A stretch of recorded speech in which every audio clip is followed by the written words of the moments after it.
ओम शांति। आज 30 अप्रैल 2025 बाबा के महावाक्य हैं। मीठे बच्चे, बाप तुम्हें पुरुषोत्तम बनाने के लिए पढ़ा रहे हैं। तुम अभी कनिष्ठ से उत्तम पुरुष बनते हो। सबसे उत्तम है देवताएं। प्रश्न है, यहाँ तुम बच्चे कौन सी मेहनत करते हो जो सतयुग में नहीं होगी? उत्तर, यहाँ देह सहित देह के सब संबंधों को भूल आत्म अभिमानी हो शरीर छोड़ने में बहुत मेहनत करनी पड़ती है। सतयुग में बिना मेहनत बैठे बैठे शरीर छोड़ देंगे। अभी यही मेहनत व अभ्यास करते हो कि हम आत्मा हैं, हमें इस पुरानी दुनिया पुराने शरीर को छोड़ना है, नया लेना है। सतयुग में इस अभ्यास की ज़रूरत नहीं। गीत है दूर देश का रहने वाला। ओम शांति। मीठे मीठे रूहानी बच्चे जानते हैं कि फिर से यानी कल्प कल्प के बाद इसको कहा जाता है फिर से दूर देश का रहने वाला आए हैं देश पर आए। यह सिर्फ उस एक के लिए ही गायन है, उनको ही सब याद करते हैं। वह है विचित्र, उनका कोई चित्र नहीं। ब्रह्मा विष्णु शंकर को देवता कहा जाता है, शिव भगवानुवाच कहा जाता है। वह रहते हैं परम धाम में, उनको सुखधाम में कभी बुलाते नहीं, दुख धाम में ही बुलाते हैं। वह आते भी है संगम युग पर। यह तो बच्चे जानते हैं सतयुग में सारे विश्व पर तुम पुरुषोत्तम रहते हो। मध्यम कनिष्ठ वहाँ होते नहीं।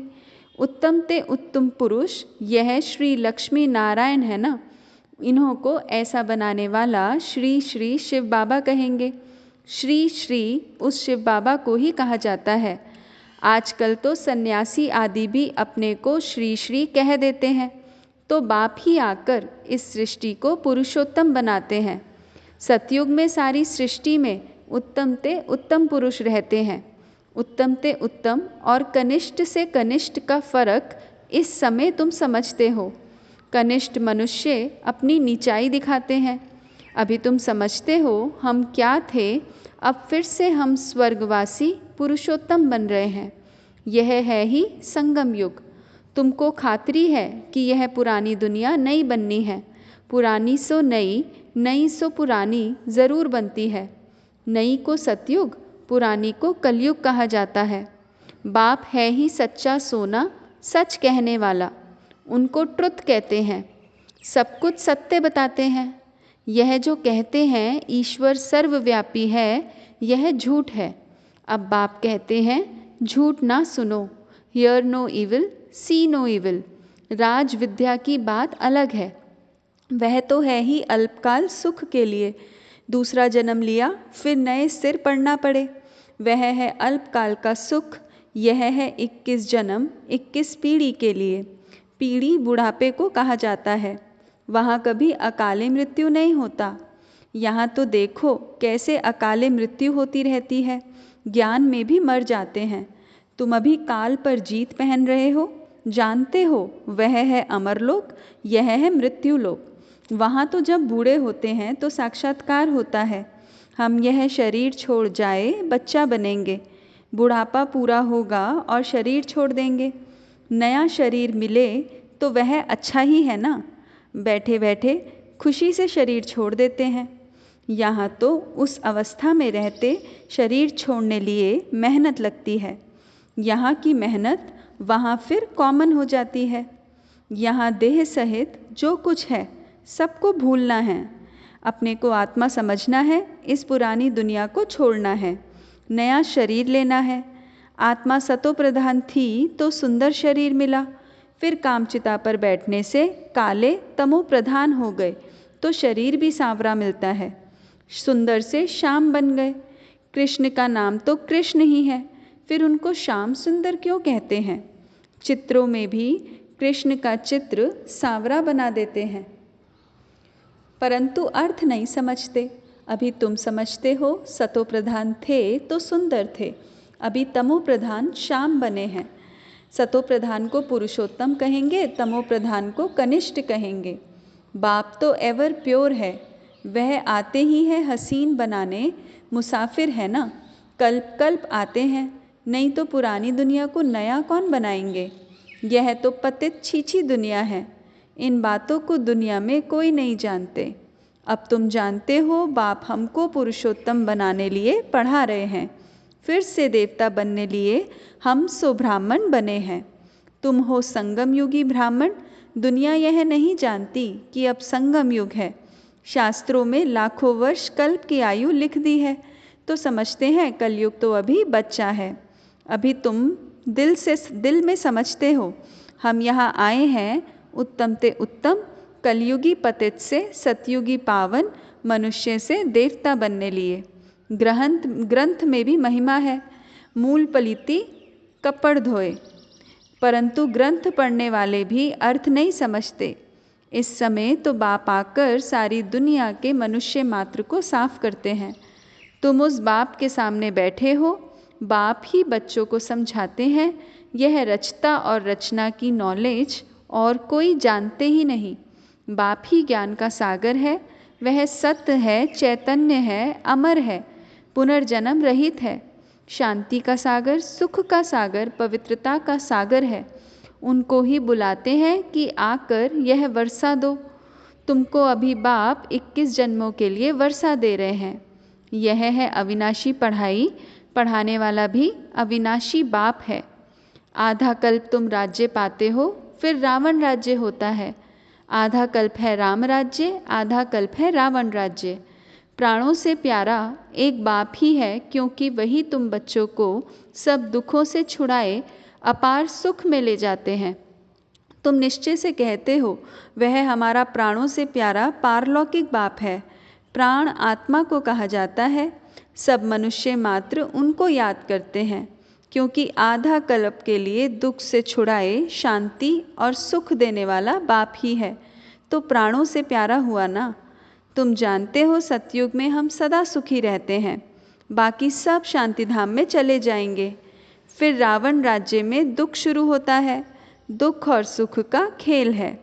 मनुष्य समझते हैं यहाँ ही अभी अभी सुख है, अभी अभी दुख है, परंतु नहीं। तुम जानते हो स्वर्ग अलग है, नरक अलग है। स्वर्ग की स्थापना बाप राम करते हैं, नरक की स्थापना रावण करते हैं, जिसको वर्ष वर्ष जलाते हैं। परंतु क्यों जलाते हैं, क्या चीज़ है, कुछ नहीं जानते। कितना खर्चा करते हैं, कितनी कहानियाँ बैठ सुनाते। राम की सीता भगवती को रावण ले गया। मनुष्य भी समझते हैं ऐसा हुआ होगा। अभी तुम सबका ऑक्यूपेशन जानते हो, यह तुम्हारी बुद्धि में नॉलेज है। सारे वर्ल्ड की हिस्ट्री ज्योग्राफी को कोई भी मनुष्य मात्र नहीं जानते होंगे, बाप ही जानते हैं। उनको वर्ल्ड का रचयिता भी नहीं कहेंगे। वर्ल्ड तो है ही, बाप सिर्फ आकर नॉलेज देते हैं कि यह चक्र कैसे फिरता है। भारत में इन लक्ष्मी नारायण का राज्य था, फिर क्या हुआ? देवताओं ने कोई से लड़ाई की क्या? कुछ भी नहीं। आधा कल्प बाद रावण राज्य शुरू होने से देवताएं वाम मार्ग में चले जाते हैं। बाकी ऐसे नहीं कि युद्ध में कोई ने हराया, लश्कर आदि की कोई बात नहीं। ना लड़ाई से राज्य लेते हैं, ना गवाते हैं। यह तो योग में रह पवित्र बन पवित्र राज्य तुम स्थापन करते हो। बाकी हाथ में कोई चीज़ नहीं है। यह है डबल अहिंसा। एक तो पवित्रता की अहिंसा, दूसरा तुम किसको दुख नहीं देते। सबसे बड़ी हिंसा है काम कटारी की, जो ही आदि मध्य अंत दुख देती है।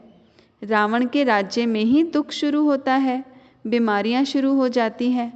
कितनी ढेर बीमारियां हैं, अनेक प्रकार की दवाइयां निकलती रहती हैं, रोगी बन पड़े हैं। तुम इस योग बल से 21 जन्मों के लिए निरोगी बनते हो। वहाँ दुख व बीमारी का नाम निशान नहीं रहता, उसके लिए तुम पढ़ रहे हो।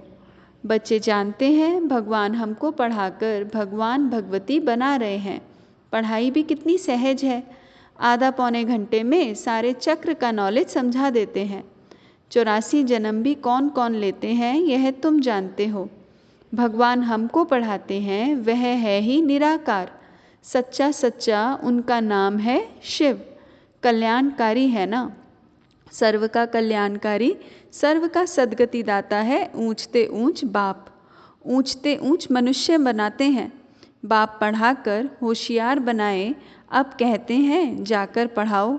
इन ब्रह्मा कुमार कुमारियों को पढ़ाने वाला शिव बाबा है। ब्रह्मा द्वारा तुमको एडॉप्ट किया है। प्रजापिता ब्रह्मा कहाँ से आया, इस बात में ही मूंझते हैं। इनको एडॉप्ट किया कहते हैं बहुत जन्मों के अंत में। अब बहुत जन्म किसने लिए? इन लक्ष्मी नारायण ने ही पूरे 84 जन्म लिए हैं। इसलिए कृष्ण के लिए कह देते हैं श्याम सुंदर। हम सो सुंदर थे, फिर 2 कला कम हुई। कला कम होते होते अभी 9 कला हो गए हैं। अभी तमो प्रधान से फिर सतो प्रधान कैसे बने? बाप कहते हैं मुझे याद करो तो तुम पावन बन जाएंगे। तुम भी जानते हो यह रुद्र ज्ञान यज्ञ है। अब यज्ञ में चाहिए ब्राह्मण। तुम सच्चे सच्चे ब्राह्मण हो, सच्ची गीता सुनाने वाले, इसलिए तुम लिखते भी हो सच्ची गीता पाठशाला। उस गीता में तो नाम ही बदल दिया है। हाँ, जिन्होंने जैसे कल्प पहले वर्षा लिया था वही आकर लेंगे। अपनी दिल से पूछो, हम पूरा वर्षा ले सकेंगे? मनुष्य शरीर छोड़ते हैं तो हाथ खाली जाते हैं। वह विनाशी कमाई तो साथ में चलनी नहीं है। तुम शरीर छोड़ेंगे तो हाथ भरतू, क्योंकि 21 जन्मों के लिए तुम अपनी कमाई जमा कर रहे हो। मनुष्यों की तो सारी कमाई मिट्टी में मिल जाएगी। इससे तो हम क्यों ना ट्रांसफ़र कर बाबा को दे देवें। जो बहुत दान करते हैं वह तो दूसरे जन्म में साहूकार बनते हैं। ट्रांसफ़र करते हैं ना। अभी तुम 21 जन्मों के लिए नई दुनिया में ट्रांसफ़र करते हो। तुमको रिटर्न में 21 जन्मों के लिए मिलता है। वह तो 1 जन्म लिए अल्पकाल के लिए ट्रांसफ़र करते हैं। तुम तो ट्रांसफ़र करते हो 21 जन्मों के लिए। बाप तो है ही दाता। यह ड्रामा में नूंद है। जो जितना करते हैं वह पाते हैं। वह इनडायरेक्ट दान पुण्य करते हैं तो अल्पकाल के लिए रिटर्न मिलता है। यह है डायरेक्ट। अभी सब कुछ नई दुनिया में ट्रांसफ़र करना है। इनको माना ब्रह्मा को देखा कितनी बहादुरी की। तुम कहते हो सब कुछ ईश्वर ने दिया है। अब बाप कहते हैं यह सब हमको दो, हम तुमको विश्व की बादशाही देते हैं। बाबा ने तो फट से दे दिया, सोचा नहीं, फुल पावर दे दी। हमको विश्व की बादशाही मिलती है, वह नशा चढ़ गया। बच्चों आदि का कुछ भी ख्याल नहीं किया, देने वाला ईश्वर है, तो फिर किसी का रिस्पॉन्सिबल थोड़े ही रहे। 21 जन्म के लिए ट्रांसफ़र कैसे करना होता है, इस बाप को माना ब्रह्मा बाबा को देखो। Follow father. प्रजापिता ब्रह्मा ने किया ना। ईश्वर तो दाता है, उसने इनसे कराया। तुम भी जानते हो हम आए हैं बाप से बादशाही लेने। दिन प्रतिदिन टाइम थोड़ा होता जाता है। आफते ऐसी आएंगी बात मत पूछो। व्यापारियों का सांस तो मुट्ठी में रहता है, कोई जमघट ना आ जाए। सिपाही का मुंह देख मनुष्य बेहोश हो जाते हैं। आगे चल बहुत तंग करेंगे, सोना आदि कुछ भी रखने नहीं देंगे। बाकी तुम्हारे पास क्या रहेगा? पैसे ही नहीं रहेंगे तो जो कुछ खरीद कर सको। नोट आदि भी चल ना सके। राज्य बदल जाता है, पिछाड़ी में बहुत दुखी हो मरते हैं। बहुत दुख के बाद फिर सुख होगा। यह है खूने नाहिक खेल। नेचुरल कैलेमिटीज़ भी होंगी। इससे पहले बाप से पूरा वर्षा तो लेना चाहिए। भल घूमो फिरो, सिर्फ बाप को याद करते रहो तो पावन बन जाएंगे। बाकी आफतें बहुत आएंगी, बहुत हाय हाय करते रहेंगे। तुम बच्चों को अभी ऐसी प्रैक्टिस करनी है जो अंत में एक शिव बाबा की याद रहे। उसकी याद में ही रहकर शरीर छोड़ें और कोई मित्र संबंधी आदि याद ना आए। यह प्रैक्टिस करनी है, बाप को ही याद करना है और नारायण बनना है। यह प्रैक्टिस बहुत करनी पड़े, नहीं तो बहुत पछताना पड़ेगा। और कोई की याद आई तो ना पास हुआ। जो पास होते हैं वही विजय माला में पिरोए जाएंगे। अपने से पूछना चाहिए बाप को कितना याद करते हैं। कुछ भी हाथ में होगा तो वह अंतकाल याद आएगा, हाथ में नहीं होगा तो याद भी नहीं आएगा। बाप कहते हैं हमारे पास तो कुछ भी नहीं है, यह हमारी चीज़ नहीं है। उस नॉलेज के बदले यह लो तो 21 जन्म के लिए वर्षा मिल जाएगा, नहीं तो स्वर्ग की बादशाही गवा देंगे। तुम यहाँ आते ही हो बाप से वर्षा लेने, पावन तो ज़रूर बनना पड़े। नहीं तो सज़ा खाकर हिसाब किताब चुकतू कर जाएंगे, पद कुछ नहीं मिलेगा। श्रीमत पर चलेंगे तो कृष्ण की गोद में लेंगे, कृष्ण को गोद में लेंगे। कहते हैं ना, कृष्ण जैसा पति मिले व बच्चा मिले। कोई तो अच्छी रीति समझते हैं, कोई तो फिर उल्टा सुल्टा बोल देते हैं। अच्छा, मीठे मीठे सिक्के लदे बच्चों प्रति माता पिता बाप दादा का याद प्यार और गुड मॉर्निंग। रूहानी बाप की रूहानी बच्चों को नमस्ते। हम रूहानी बच्चों की रूहानी माता पिता बाप दादा को याद प्यार गुड मॉर्निंग और नमस्ते। ओम शांति। धारणा पहला है, जैसे ब्रह्मा बाप ने अपना सब कुछ ट्रांसफ़र कर फुल पावर बाप को दे दी, सोचा नहीं, ऐसे फॉलो फादर कर 21 जन्मों की प्रारब्ध जमा करनी है। दूसरा, प्रैक्टिस करनी है अंतकाल में एक बाप के सिवाय और कोई भी चीज़ याद ना आए। हमारा कुछ नहीं, सब बाबा का है। अल्फ और बे इसी स्मृति से पास हो विजय माला में आना है। वरदान, मनसा पर फुल अटेंशन देने वाले चढ़ती कला के अनुभवी विश्व परिवर्तक भव। अब लास्ट समय में मनसा द्वारा ही विश्व परिवर्तन के निमित्त बनना है, इसलिए अब मनसा का एक संकल्प भी व्यर्थ हुआ तो बहुत कुछ गवाया।